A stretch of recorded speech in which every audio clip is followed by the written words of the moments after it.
Good morning सभी को। देखिए, पिछले अध्याय के अंदर हमने दिल्ली सल्तनत का एक पार्ट पूरा कर लिया था और उस पार्ट का नाम था गुलाम वंश। गुलाम वंश यानी दिल्ली सल्तनत की शुरुआत कुतुबुद्दीन ऐबक गुलाम वंश के साथ शुरू करता है।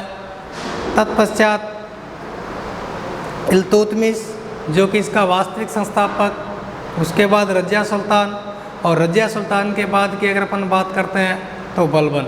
इन चारों के बारे में अपनों ने पढ़ लिया था। अब अपन नेक्स्ट जो टॉपिक है वो रहेगा हमारा खिलजी वंश। कौन सा वंश रहेगा? खिलजी वंश। खिलजी वंश दिल्ली सल्तनत का सेकंड पार्ट, खिलजी वंश। देखिए, सबसे पहले आप बार बार ये चीज़ सुनोगे कि जलालुद्दीन खिलजी, अलाउद्दीन खिलजी, जबकि खिलजी इनका न तो गोत्र है, न इनका वंश है, न इनकी कोई उपाधि है। देखिए क्या है, खिलजी ये खलज प्रदेश में रहते थे। खलज प्रदेश में रहने के कारण, खलज प्रदेश में रहने के कारण इन्हें क्या कहा गया? खिलजी कहा गया। क्या कहा गया? खिलजी कहा गया। खलज प्रदेश में रहने के कारण इन्हें क्या कहा गया? खिलजी कहा गया। समझ में आई? यानी ये जैसे अलाउद्दीन खिलजी, जलालुद्दीन खिलजी, मुबारक शाह खिलजी, ये खलज प्रदेश के रहने वाले थे, इसलिए इन्हें क्या बोला गया? खिलजी बोला गया। आगे देखिए, खिलजी वंश, खिलजी वंश की अगर स्थापना की अगर अपन बात करते हैं तो इसकी स्थापना की थी जलालुद्दीन खिलजी ने। जलालुद्दीन खिलजी ने इसकी स्थापना की थी। यानी खिलजी वंश की स्थापना जलालुद्दीन खिलजी ने की थी। अब जैसे ही दिल्ली सल्तनत के ऊपर खिलजी वंश की सत्ता स्थापित होती है तो दिल्ली सल्तनत की सत्ता पर अमीर वर्ग का एक तरह से जो शासन था वो समाप्त हो जाता है। यानी दिल्ली सल्तनत पर अमीर वर्ग के शासन की समाप्ति, अमीर वर्ग के शासन की क्या हो जाती है? समाप्ति हो जाती है। देखिए, एक इतिहासकार है के.एस. लाल, एक इतिहासकार है के.एस. लाल। इतिहासकार के.एस. लाल ने इसे खल्ज क्रांति कहा है। क्या कहा है? खल्ज क्रांति। इतिहासकार के.एस. लाल ने इसे क्या कहा है? खल्ज क्रांति। यानी दिल्ली सल्तनत के ऊपर पहली बार अमीर वर्ग की या मुस्लिम वर्चस्व जो था उसकी समाप्ति और एक साधारण वर्ग, यानी अफ़गानिस्तान के अंदर एक छोटा सा प्रदेश खल्ज प्रदेश, और वहाँ के ये रहने वाले थे, और उन्हीं के द्वारा एक व्यक्ति जो जलालुद्दीन खिलजी, जिसकी शासन पर सत्ता स्थापित होती है, और एक अमीर वर्ग जो था मुसलमानों वाला, उसकी समाप्ति होती है। आगे देखिए, खिलजी वंश जो था ये खल्ज प्रदेश में रहने के कारण, और इनका ये जो वर्ग था ये सर्वहारा वर्ग था। यानी सर्वहारा वर्ग से थे, ये सर्वहारा वर्ग से थे। समझ में आई? यानी खिलजी वंश ये इनका न गोत्र है न कोई वंश है, जबकि ये खल्ज प्रदेश में रहने के कारण इन्हें खिलजी कहा गया। स्थापना जलालुद्दीन खिलजी करता है। अमीर वर्ग के शासन की समाप्ति होती है। के.एस. लाल ने इसको खल्ज क्रांति कहा है। अगर इनका वर्ग पूछे कौन से वर्ग से थे तो वर्ग आएगा कौन सा आएगा? सर्वहारा वर्ग। अब अपन जलालुद्दीन खिलजी के बारे में पढ़ेंगे। जलालुद्दीन खिलजी के बारे में पढ़ेंगे तो सबसे पहले देखिए, एक बहुत ही अच्छी लाइन है। जलालुद्दीन खिलजी के बारे में अपन पढ़ेंगे तो सबसे पहले इसका फैक्ट देखिए, क्वेश्चन कहाँ अटैक करता है। जलालुद्दीन खिलजी के पास फिरोज शाह की उपाधि थी। फिरोज शाह की उपाधि यानी देखिए अगर एग्जाम में इस प्रकार का क्वेश्चन आता है और ऑप्शन में इस प्रकार से आ जाए कि इसके पास किस चीज़ की उपाधि थी या फिरोज शाह की उपाधि किसके पास थी, तो अपन ऑप्शन में अगर जलालुद्दीन खिलजी मिलेगा, फिरोज शाह तुगलक मिलेगा या कोई और मिलता है तो अपन ये यहाँ पर नहीं पूछ पाते हैं जलालुद्दीन खिलजी के पास, और अपन उसमें या तो फिरोज शाह कर देंगे या कुछ और कर देंगे। तो फिरोज शाह की उपाधि किसके पास थी, जलालुद्दीन खिलजी के पास थी। इसके पास एक दूसरी उपाधि थी शाइस्ता खां की उपाधि। इसकी उपाधि शाइस्ता खां की उपाधि, शाइस्ता खां की उपाधि भी इसी के पास थी। आगे की अगर अपन बात करें, जलालुद्दीन खिलजी का जो राज्याभिषेक होता है वो दिल्ली के अंदर किलूगढ़ी में होता है। दिल्ली के अंदर किलूगढ़ी में इसका राज्याभिषेक होता है। दिल्ली के अंदर एक क्षेत्र है किलूगढ़ी, वहाँ पर इसका क्या होता है, राज्याभिषेक होता है। देखिए एक बहुत ही अच्छी लाइन, जलालुद्दीन खिलजी एकमात्र ऐसा व्यक्ति था, एकमात्र ऐसा सुल्तान था जो कभी शासन करते समय सिंहासन पर नहीं बैठा। यानी दिल्ली सल्तनत का वह शासक जो कभी सिंहासन पर नहीं बैठा, तो उसका नाम क्या आएगा, क्या नाम आता है, जलालुद्दीन खिलजी। और इसके पीछे लॉजिक ही रहता है कि जलालुद्दीन खिलजी ने बलबन की जो नीतियाँ थी, तलवार व विष की जो नीति थी, उसको अपनी आँखों से देखा था। ये बलबन की अत्याचारों से बहुत डरता था और जब ये राजा बनता है तो बलबन के सिंहासन पर बैठने की हिमाकत नहीं कर पाता है। इसीलिए बताते हैं कि जलालुद्दीन खिलजी है वो कभी सिंहासन पर नहीं बैठता था। नंबर, ये एकमात्र ऐसा सुल्तान था जो जनता के आधार पर, यानी जनमत के आधार पर शासन करता था। यानी जनता क्या चाहती है उसके आधार पर ये क्या करता था, शासन करता था।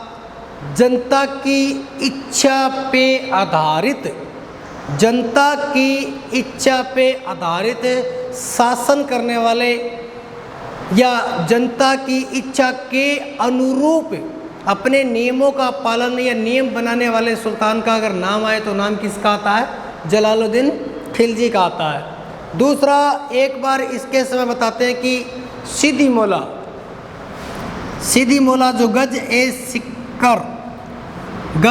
शक्कर का शिष्य था, सीधी मौला, उसने विद्रोह कर दिया था। तो सीधी मौला के विद्रोह का क्या कर दिया है, इसने दमन कर दिया। यानी सीधी मौला के विद्रोह, एक दो व्यक्ति आएंगे, एक सीधी मौला आएगा, एक हाजी मौला आएगा। सीधी मौला का विद्रोह करेगा जलालुद्दीन खिलजी, जबकि हाजी मौला का जो विद्रोह का दमन है वो कौन करेगा, अलाउद्दीन खिलजी करेगा। कौन करेगा, अलाउद्दीन खिलजी। आगे की अगर अपन बात करें तो बताते हैं कि जलालुद्दीन खिलजी के समय मंगोलों ने इसके ऊपर आक्रमण किया। यानी पहले चंगेज खां करेगा, फिर तैमूर करेगा, अब कौन आ गए, मंगोल। और आपको पता हुआ कि ये मंगोल जो है इन्होंने क्या किया था, बाद में मुसलमान धर्म को अपना लिया था, इसलिए इन्हें नवीन मुसलमान भी कहा गया। तो बताते हैं कि जलालुद्दीन खिलजी ने मंगोलों से डरकर इसने अपनी पुत्री का विवाह मंगोल का जो नेता था उसके साथ कर दिया था और इनको दिल्ली के अंदर बसाया, जहाँ पर जो अब वर्तमान में ये जो रह रहे हैं वो क्षेत्र कहलाता है मंगोलपुरी। क्या कहलाता है, मंगोलपुरी कहलाता है। क्या कहलाता है, मंगोलपुरी कहलाता है। आगे देखिए होता क्या है कि एक बार जलालुद्दीन खिलजी अपनी साम्राज्यवादी नीति के तहत राजस्थान के रणथंभौर दुर्ग पर अटैक करता है। राजस्थान के रणथंभौर दुर्ग के ऊपर जब ये अटैक करता है तो उस समय इसका जो आक्रमण है वो विफल रहता है और राजपूती सेनाएं इसको भागने पर मजबूर कर देती है। तब बताते हैं कि जलालुद्दीन खिलजी ने एक बात कही थी कि ऐसे 10 दुर्ग मुसलमानों के एक बाल के भी बराबर नहीं है। देखिए राजस्थान लेवल पर अगर देखें तो ये क्वेश्चन कई बार एग्जाम में पूछा भी गया है कि ऐसे 10 दुर्ग मुसलमानों के एक बाल के भी बराबर नहीं है। यह बात किसने कही? जलालुद्दीन खिलजी ने कही। किस दुर्ग के बारे में कही? तो कौन सा दुर्ग था? रणथंभौर दुर्ग था। रणथंभौर दुर्ग का शासक उस समय कौन था? तो नाम आए तो हमीर देव। समझ में आई? आगे देखिए अपनों को क्या पढ़ना है बाद में। अब अलाउद्दीन खिलजी शासक बनेगा एक के।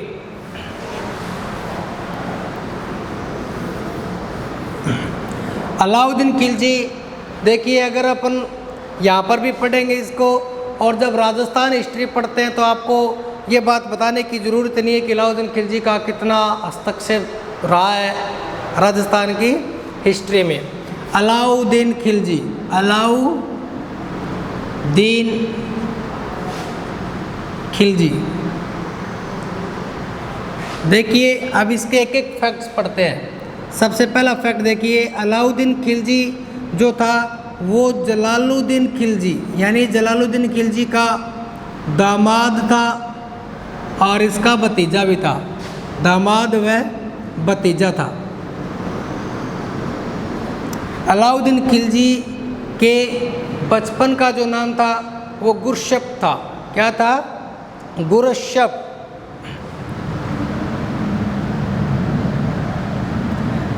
इसके बचपन का नाम गुरशप था।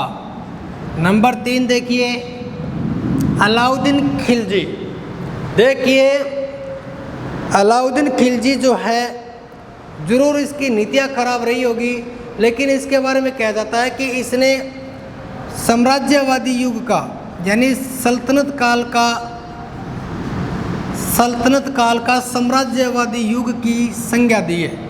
यानी अलाउद्दीन खिलजी का जो शासन रहा था उसे सल्तनत काल का क्या कहा जाता है? साम्राज्यवादी युग। क्या कहा जाता है? साम्राज्यवादी युग। अलाउद्दीन खिलजी के जो शासन की जो जानकारी है यानी अलाउद्दीन खिलजी का जो शासन है इसकी जानकारी हमें मिलती है बर्नी का एक ग्रंथ है तारीख-ए-फिरोजशाही।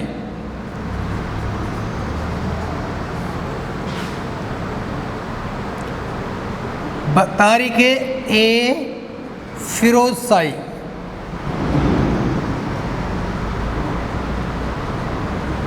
बर्नी का एक ग्रंथ है और एक है इब्न बतूता का रिहला। इब्न बतूता का कौन सा ग्रंथ है? रहला से हमें इसकी क्या मिलती है? जानकारी मिलती है। दूसरे बाद एक ग्रंथ है, एक दूसरा ग्रंथ है इसका खजाइन उल बर्नी का अमीर खुसरो के खजाइन उल फतू है। अमीर खुसरो के खजाइन उल फतू है। यानी अमीर खुसरो का एक ग्रंथ खजाइन उल फतू है। अमीर खुसरो ने तकरीबन सिरी फरहाद, लैला मजनू, आशिका, खजाइन उल फतू है ऐसे ग्रंथों की रचना की थी। देखिए अलाउद्दीन खिलजी का जो जन्म है वो 1266 सिरसा में होता है।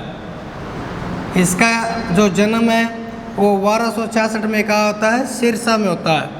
बताते हैं कि अलाउद्दीन खिलजी ने मंगोल के आक्रमण को क्या बना दिया था? मंगोलों ने जब आक्रमण किया था तो इसने विफल बना दिया था। तब ऐसा कहा जाता है कि शायद भारत में, यानी इतिहासकार बर्नी कहता है कि शायद भारत में कोई रुस्तम पैदा हो गया है। यानी मंगोल, तैमूर, चंगेज ये आक्रमणकारी हुआ करते थे और ये क्या करते थे? अक्सर ये लूट खसोट करते थे और वापस अपने क्षेत्र में भाग जाते थे। लेकिन अलाउद्दीन खिलजी ने क्या किया?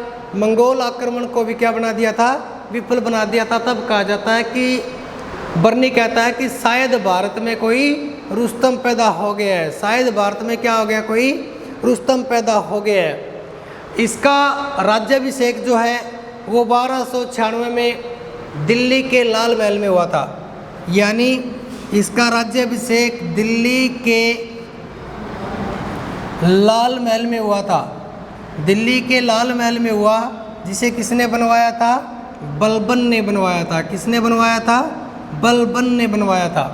यानी राज्याभिषेक दिल्ली के लाल महल में जिसे कौन बनाता है, बलबन बनाता है। इसके कुल 4 सेनापति थे।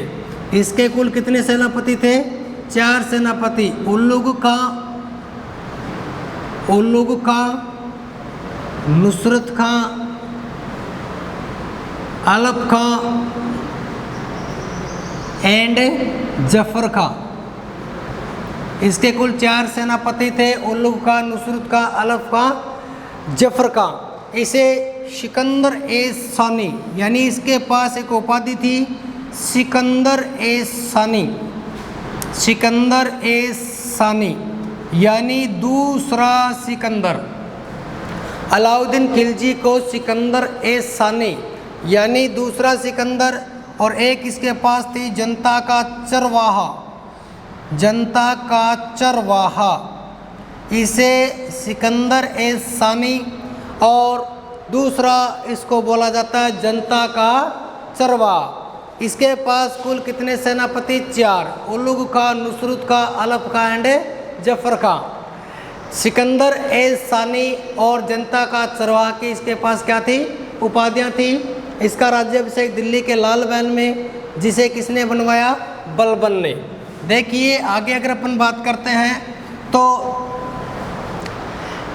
इसको विश्व का सुल्तान, विश्व का सुल्तान, विश्व का सुल्तान भी बोला जाता है। यानी इसके पास ये उपाधियाँ थी, विश्व का सुल्तान। विश्व का सुल्तान सिकंदर ए सानी और जनता का चरवाहा। खिलजी ने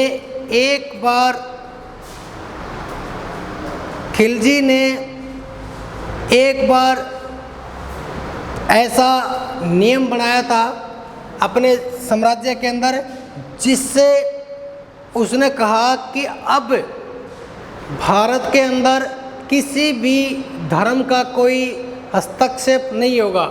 यानी जो व्यक्ति जिस धर्म को मानना चाहे उस धर्म को मना सकता है। इसीलिए कहा जाता है कि दिल्ली सल्तनत का ये एकमात्र ऐसा शासक था जिसने धर्मनिरपेक्षता के आधार पर शासन किया। धर्मनिरपेक्षता के आधार पर क्या किया, शासन किया। देखिए ये बहुत अच्छी बात है इसकी। क्यों इस लाइन पे क्यों जोर दिया गया, क्योंकि एक मुसलमान शासक होते हुए भी इसने धर्मनिरपेक्षता को बढ़ावा दिया। धार्मिकता के आधार पर इसने किसी के साथ किसी भी प्रकार का क्या नहीं किया, कोई विरोध नहीं किया। अलाउद्दीन खिलजी का इंडियन हिस्ट्री में कम जिक्र आता है, जबकि हमारी राजस्थान हिस्ट्री के अंदर इसका बहुत ज़्यादा महत्व है। अब इसके आक्रमणों की अपन बार बार इसके जितने भी आक्रमण हुए हैं और राजस्थान लेवल पे, इंडिया लेवल पे, वो सारे अपन एक एक इसके पढ़ लेते हैं। तो इसका पहला जो आक्रमण था वो था अनहिलवाड़ा पे। कहाँ पे, अनहिलवाड़ा, ये गुजरात में पड़ता है। देखिए मैं आपको इस प्रकार से थोड़ा ये डायग्राम बना देता हूँ। अनहिलवाड़ा,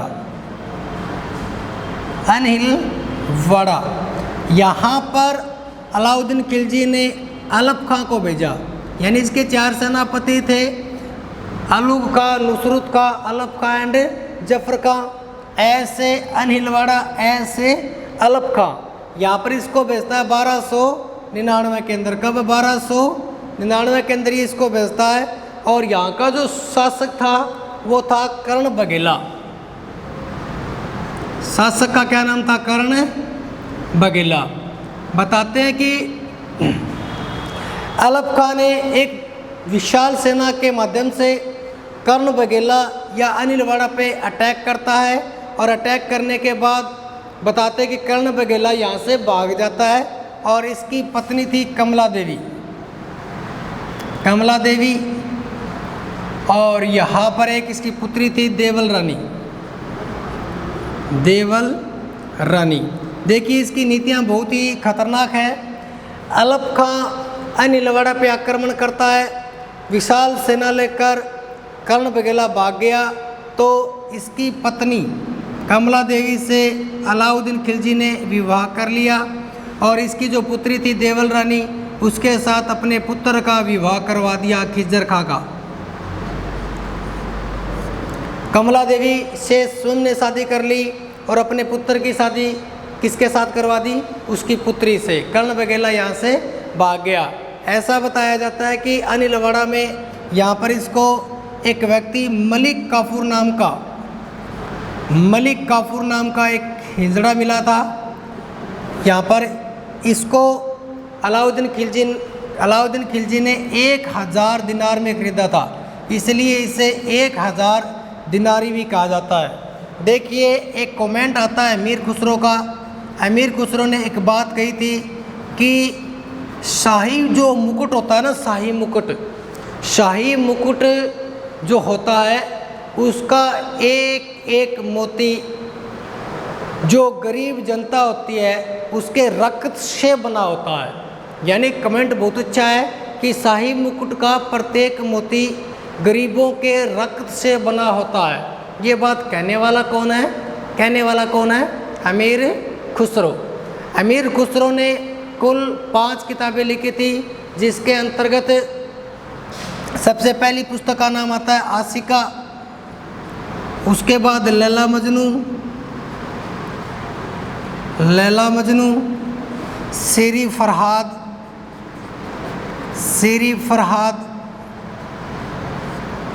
खजाइन उल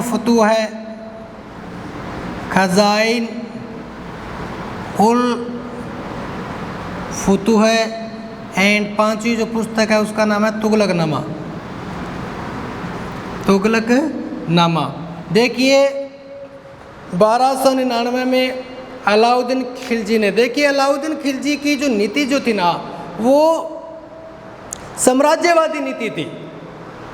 साम्राज्यवादी नीति होने के कारण इसने क्या किया, जो इसकी मांग को पूरी नहीं कर रहा था उसको ये क्या करता था, अटैक कर देता था। और इसके जो सेनापति थे वो बहुत बहादुर थे, वो बहुत ही विश्वसनीय थे। यानी चारों सेनापति विश्वसनीय होने के कारण एक विशाल सेना का निर्माण करता है और बताया जाता है कि तकरीबन पूरे भारत के ऊपर ये राज कर लेता है। और तो हमें ये चीज़ पढ़नी पड़ेगी कि अल्फ़ाबेट में सबसे पहले आता है, तो अनिलवाड़ा पे ये सबसे पहले अटैक करेगा। अलप खां ऐसे अनिलवाड़ा ऐसे अलप खां को ये भेजेगा। कै वर्णमाला में सबसे पहले आता है, तो कर्ण बघेला यहाँ का शासक था। कमला देवी इसकी पत्नी खुद विवाह कर लेगा, देवल रानी से अपने पुत्र खिज्जर खां की शादी करवा देगा। शादी करवाने के बाद इसकी जो पुस्तकों के नाम है वो आशिका, लैला मजनू, शेरी फरहाद, खजाइन उल फतूह एंड तुगलकनामा, ये इसके ग्रंथों के नाम है। उसके बाद अमीर खुसरो एक कमेंट करता है कि शाही मुकुट का प्रत्येक मोती गरीबों के रक्त से रंजित है, यानी गरीबों के रक्त से बना हुआ है। ये कहने वाले व्यक्ति का नाम क्या है? अमीर खुसरो।